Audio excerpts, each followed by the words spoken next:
Hi guys, அனைவருக்கும் வணக்கம். நான் மிதுன். ஸோ இன்னைக்கு இந்த வீடியோ நம்ம எதை பற்றி தெரிஞ்சுக்க போகிறோம் அப்படின்னா டிசைன் கிளினிக் ஃபார் MSMEs அப்படின்னு சொல்லிட்டு MSMEல ஒரு ஸ்கீம் இன்ட்ரடியூஸ் பண்ணியிருக்காங்க. ஸோ இந்த ஸ்கீம் வந்து எதை பற்றினது, இதில் என்ன இருக்குது, இதெல்லாம் நம்மளுக்கு என்ன யூஸ் அப்படிங்கிறத இந்த வீடியோவில் நம்ம பார்க்க போகிறோம். ஸோ இந்த சேனலை இதுக்கு முன்னாடி நீங்கள் சப்ஸ்கிரைப் பண்ணாமல் இருந்தீங்க அப்படின்னா சப்ஸ்கிரைப் பண்ணிக்கோங்க, Playschool தமிழுக்கு. ஸோ இந்த வீடியோ back to the video, design clinic for MSME. So design clinic for MSME அப்படிங்கிறது வந்து இதை பற்றின ஒரு ஓவர் வியூ சொல்லணும் அப்படின்னா, நீங்கள் MSME அதாவது மைக்ரோ ஸ்மால் மீடியம் என்டர்பிரைசஸாக இருக்கிறீங்க அப்படின்னா கண்டிப்பாக உங்களுக்கு வந்து இந்த ஸ்கீம் எலிஜிபிள். ஸோ நீங்கள் என்ன பண்ணலாம் அப்படின்னு பார்த்தீங்க அப்படின்னா, நீங்கள் ஒரு மேனுஃபேக்சரிங் செக்டர் வச்சுருக்கீங்க, மேனுஃபேக்சரிங் இண்டஸ்ட்ரி வச்சுருக்கீங்க அப்படின்னா உங்களுக்கு கிட்டத்தட்ட அந்த டிசைன் ஓரியன்டான work shops, trainings, consultant fees அப்படின்னு சொல்லிட்டு கிட்டத்தட்ட வந்து பார்த்தீங்க அப்படின்னா 40 லட்ச ரூபா வரைக்கும் ப்ராஜெக்ட் காஸ்ட்டு, அதில் கிட்டத்தட்ட 30 லட்ச ரூபா வரைக்கும் உங்களுக்கு சப்சிடியாக வந்து கவர்மெண்ட் கொடுக்குறாங்க. ஸோ இது எதுக்காக அப்படின்னு பார்த்தீங்க அப்படின்னா, உங்களுடைய ப்ராடக்டோட டிசைனை வந்து பார்த்தீங்க அப்படின்னா அதாவது அதோட இம்ப்ரூவ்மெண்ட், குவாலிட்டி, அதோட டிசைன் இம்ப்ரூவ்மெண்ட் அப்படிங்கிற ஒரு விஷயம் இருக்குல்ல. ஸோ அதுக்காக தான் வந்து பார்த்தீங்க அப்படின்னா கவர்மெண்ட் இந்த ஸ்கீமை இன்ட்ரடியூஸ் பண்ணியிருக்காங்க.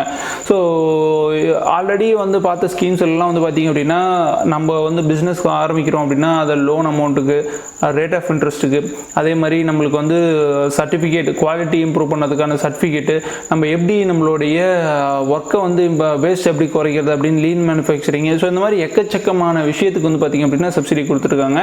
ஸோ அதில் இந்த ஒரு ஸ்கீமும் வந்து ஆட் ஆகிருக்கு அப்படின்னு சொல்லலாம். ஸோ டிசைன், உங்கள் மேனுஃபேக்சரிங் இண்டஸ்ட்ரியில் டிசைனை வந்து இம்ப்ரூவ் பண்ணணும் அப்படிங்கிற ஒரு விஷயத்துக்காக தான் வந்து பார்த்தீங்க அப்படின்னா இந்த ஸ்கீமை கொண்டு வந்திருக்காங்க. ஸோ இதுதான் இந்த ஸ்கீமோட ஒரு ஓவரால் வியூ அப்படின்னு சொல்லலாம்.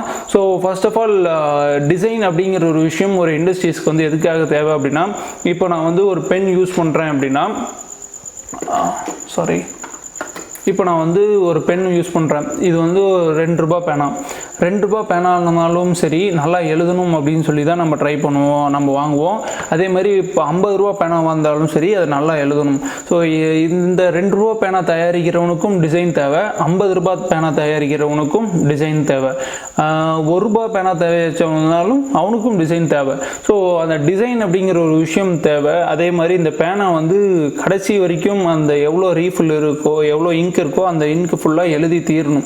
ஸோ இதுக்கு வந்து எழுதுகிற வரைக்கும் நம்மளுக்கு வந்து மிஸ்டேக் இல்லாமல் எழுதுனுச்சுன்னா மட்டும்தான் இந்த பேனாவை நம்ம அடுத்த டைம் வாங்குவோம், அப்படி இல்லைன்னா நம்ம வாங்க மாட்டோம். ஸோ அதே மாதிரி நம்மளுக்கு வந்து கையில் பிடிச்சு எழுதுறதுக்கு கரெக்டாக இருக்கணும். அதே மாதிரி இந்த எவ்வளோ இந்த கோன் மாதிரி வருதுல்ல, இந்த கோன் அப்படிங்கிற ஒரு விஷயம் வந்து எவ்வளோ தூரம் இருக்கணும், எவ்வளோ லென்த்தில் இருக்கணும் அப்படிங்கிறதெல்லாம் வந்து பார்த்திங்க அப்படின்னா இதில் வந்து டிசைன் அப்படிங்கிற ஒரு விஷயத்துக்குள்ளே வருது. அதே மாதிரி இந்த பேனாவில் ஒவ்வொரு இடத்துலையும் வந்து எவ்வளோ ஹோல்ஸ் வந்து பார்த்திங்க அப்படின்னா இந்த ஹோல் எவ்வளோ பெருசு இருக்குது அப்படிங்கிறத பொறுத்தும் இந்த நிப்பில் வந்து எவ்வளோ இங்க் வரும் அப்படிங்கிறத பற்றியும் இது இருக்குது. ஸோ இதெல்லாமே வந்து பார்த்திங்க அப்படின்னா டிசைன் அப்படிங்கிற ஒரு விஷயத்தை டிபெண்ட் பண்ணுது. ஸோ இதில் எந்த ஒரு இடத்துல எனக்கு வந்து திருப்தி இல்லை, பிடிச்சி எழுதுறதுக்கு எனக்கு கரெக்டாக இல்லை வேகம், இது வந்து இங்க் வந்து ரொம்ப டல்லாக இருக்குது, அதிகமாக வரல, அப்படி திக்னஸ் ரொம்ப கம்மியாக இருக்குது, இல்லை எழுதும் போது ஸ்மூத்தாக இல்லை அப்படிங்கிற மாதிரி எந்த இடத்துல எனக்கு ஒரு அன்கம்ஃபர்டபுளாக நான் ஃபீல் பண்ணனாலும் அடுத்த டைம் இந்த பேனை வாங்க மாட்டேன். ஸோ இந்த மாதிரியான விஷயங்கள் வரக்கூடாது. SME அதாவது மைக்ரோ ஸ்மால் என்டர்பிரைசஸ்லாம் வந்து பார்த்தீங்க அப்படின்னா இதில் பாதிக்கப்படக்கூடாது அப்படிங்கிறதுக்காக என்ன பண்ணுறாங்கன்னா, டிசைனை வந்து உங்கள் கம்பெனியில் பெட்டர்மெண்ட் பண்ணணும். ஸோ அந்த பெட்டர்மெண்ட்டுக்காக அவங்க என்ன பண்ண முடியும், அவங்கள டிசைன் வந்து போட்டு தர முடியாது. அவங்க என்ன பண்ணுறாங்க அப்படின்னு பார்த்தீங்கன்னா, டிசைன் ரிலேட்டடான ஒர்க் ஷாப்பு இந்த மாதிரியான விஷயங்களை கண்டக்ட் பண்ணுறாங்க. ஸோ அதில் வந்து நீங்கள் ஃப்ரீயாகவும் அட்டன் பண்ணிக்க முடியும். அப்படி இல்லை அப்படின்னா கிட்டத்தட்ட ஒரு 75% கவர்மெண்ட் ப்ரொவைட் பண்ணிடுவாங்க. ₹100 ஆகுதுன்னா ₹25 நீங்கள் ஸ்பெண்ட் பண்ணால் போதும். ஸோ இந்த மாதிரி ஒர்க் ஷாப்புக்கு வந்து அமௌண்ட் அவங்க பே பண்ணிடுறாங்க. ஸோ அது மட்டும் இல்லாமல் நீங்கள் வந்து உங்களுடைய இண்டஸ்ட்ரிக்கு எக்ஸ்டர்னலாக வேறு ஏதோ ஒரு கன்சல்டண்ட்டை யூஸ் பண்ணி அவங்கக்கிட்ட வந்து டிசைன் வாங்குறீங்க அப்படின்னா அவங்களோட நீங்கள் ஒரு மியூச்சுவலாக வந்து ஒரு கான்ட்ராக்ட் சைன் ஆகுவீங்க. ஸோ அவங்கக்கிட்ட இந்த கன்சல்டன்ட் மாதிரி அவங்கக்கிட்ட வந்து டிசைன் அவங்கக்கிட்ட வந்து நீங்கள் வந்து பர்ச்சேஸ் பண்ணுறீங்களா. ஸோ இந்த மாதிரியான இதை வந்து அக்ரிமெண்ட்லாம் வச்சு நம்ம வந்து MSMEல ஒரு அப்ளிகேஷன் போடலாம். ஸோ அவங்க என்ன பண்ணுவாங்க அப்படின்னா, நீங்கள் வந்து ஒரு மைக்ரோ என்டர்பிரைசஸாக இருக்கீங்க அப்படின்னா உங்களுக்கு 75% வரைக்கும் வந்து பார்த்தீங்க அப்படின்னா சப்சிடி கிடைக்கும். அதே மாதிரி நீங்கள் ஸ்மால் மீடியம் என்டர்பிரைசஸாக இருக்கீங்க அப்படின்னா 40 லட்ச ரூபாய் வரைக்கும் உங்களுடைய ப்ராஜெக்ட் காஸ்ட் இருக்கலாம். அதில் 30 லட்ச ரூபாய் வரைக்கும் உங்களுடைய சப்சிடி அப்படிங்கிற ஒரு அமௌண்ட்டுக்கு நீங்கள் எலிஜிபிளாக இருக்கீங்க. ஸோ 30 லட்ச ரூபாய் வரைக்கும் அப்படின்னா உங்களுக்கு யோசிச்சு பார்த்துங்க, ஓரளவுக்கு பெரிய கம்பெனி கிட்டத்தட்ட ஒரு 2-3 கோடி ரூபாய் இப்போ இன்வெஸ்ட் பண்ணி நீங்கள் நடத்திக்கிட்டு இருக்கிற ஒரு கம்பெனி கூட இந்த மாதிரியான ஒரு அசிஸ்டன்ட் கவர்மெண்ட் கொடுத்துட்ருக்காங்க.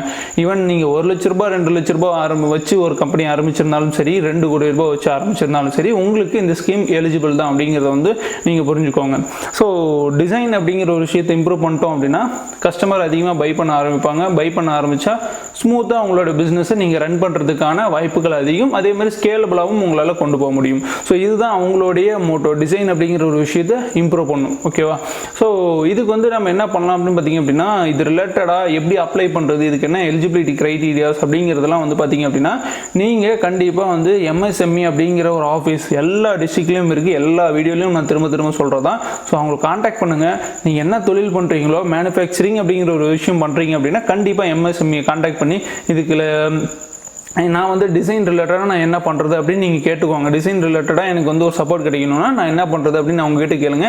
அல்லது நான் ஒரு மேனுஃபேக்சரிங் இண்டஸ்ட்ரீஸ் நான் 1 வருஷம் 2 வருஷமாக ரன் பண்ணிருக்கேன், எனக்கு வந்து ஒரு சப்போர்ட் MSME மூலிமா கிடைக்கும் அப்படின்னா என்னென்ன சப்போர்ட்லாம் இருக்குது அப்படிங்கிற மாதிரி கேட்டிங்கனாலும் உங்களுக்கு கண்டிப்பாக பதில் சொல்லுவாங்க. அப்படி சொல்லலை அப்படின்னா உங்களால் நீங்கள் வந்து பார்த்திங்க அப்படின்னா அவங்க மேலே கேஸ் ஃபைல் பண்ண முடியும். ஸோ அதுக்கான விஷயங்களும் கவர்மெண்ட் வந்து ஃபிக்ஸ் பண்ணி வச்சுருக்காங்க, ரெடி பண்ணி வச்சுருக்காங்க, அதுக்கான லாஸுமே. ஸோ நம்ம பண்ண வேண்டியதெல்லாம் ஒன்று தான். தொழில் ஆரம்பிக்கணும்னு நினச்சா எது ரிலேட்டடாக எந்த தொழில் ஆரம்பிக்கணும் அப்படிங்கிறத ஃபிக்ஸ் பண்ணிவிட்டு அது ரிலேட்டடாக சப்போர்ட் என்ன கிடைக்கும் அப்படின்னு பாருங்கள். ஆல்ரெடி ஆரம்பிச்சிட்டிங்க அப்படின்னா அந்த தொழில் ரிலேட்டடாக இன்னும் பெட்டராக பண்ணுறதுக்கு என்னென்னலாம் பண்ணுறது அப்படிங்கிறத கான்டாக்ட் பண்ணிங்கன்னா அதுக்கான ஐடியாஸ் ப்ளஸ் அதுக்கான சப்போர்ட்டும் MSME கொடுத்துக்கிட்டாங்க. ஸோ இதெல்லாம் தான் உங்ககிட்ட நான் சொல்லணும் அப்படின்னு நினச்சேன். ஸோ இந்த வீடியோவில் ஓவராலாக சொல்லணும் அப்படின்னா டிசைன் உங்களுடைய இண்டஸ்ட்ரியில் டிசைன் எந்த ப்ராடக்ட்டை தயாரிக்கிறீங்களோ அந்த ப்ராடக்ட்டோட டிசைனை பெட்டர்மெண்ட் பண்ணுறதுக்காக கிட்டத்தட்ட 30 லட்ச ரூபாய் வரைக்கும் சப்சிடியாக உங்களுக்கு கொடுக்குறாங்க. ஸோ இதுதான் வந்து பார்த்திங்க அப்படின்னா இந்த ஸ்கீமோட கன்க்ளூஷன் அப்படின்னு சொல்லலாம். ஸோ இது மூலிமா உங்கள்கிட்ட ஆல்ரெடி சொல்லிட்டேன். இந்த மாதிரியான பெனிஃபிட்ஸான ஸ்கீம்ஸ்லாம் வந்து பார்த்திங்க அப்படின்னா நிறைய MSMEல இருக்குது. ஸோ அதை கண்டிப்பாக யூஸ் பண்ணிங்க மறந்துடாதீங்க. இது மாதிரி ஏதோ ஒரு ஸ்கீம் ரிலேட்டடாகவோ ஏதோ ஒரு வேலைவாய்ப்பு ரிலேட்டடாக நீங்கள் எங்கேயும் காதில் கேட்குறீங்க அப்படின்னா கண்டிப்பாக அதை 4 பேருக்கு ஷேர் பண்ண ட்ரை பண்ணுங்கள் அப்படிங்கிறது மட்டும் உங்ககிட்ட வலியுறுத்திக்கிட்டு இந்த வீடியோ முடிச்சுக்கிறேன். ஸோ இதே மாதிரி ஏதோ ஒரு நல்ல வீடியோட உங்களை வந்து சந்திக்கிறேன். அது வரைக்கும் உங்களிடமிருந்து விடைபெறுவது உங்கள் மிதுன். பாய் பாய். See you. Tata. Cheers.